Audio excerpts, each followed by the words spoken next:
I'm curious because you mentioned how people aren't necessarily aware of their stress level when it comes to their finances.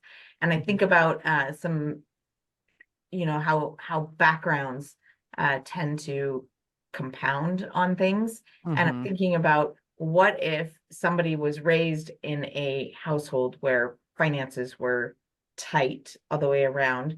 And so they Mm-hmm. kind of built up, I don't know, built up a tolerance level of stress. And then they get into their adulthood and finances might be tight. Maybe they're not. I don't know. How often do you see those Mm-hmm. things translate from their youth into their adulthood? And I realized that I just went Yeah. really deep really quickly, but I was like, sorry, whoa, that's a in my big ass head. question, if I can say that, you know.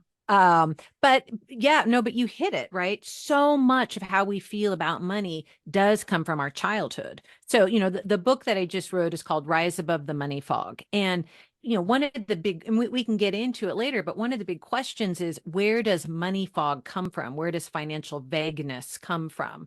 And one of the biggest places it comes from is childhood, because we're not taught about money. So that creates a lot of this financial fog as adults, that we're not even aware that we're in a fog. Usually we're not aware of the fog until we're out of it and looking at it.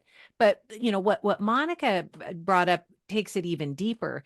Sometimes not only are we in a family that doesn't teach us about money, we're in families that are fighting about money, or we're in families that are in a lot of financial stress and deprivation. And some families hide that a little bit better than others, meaning I have clients that they'll say, I never knew we were poor, right? They'll something like that.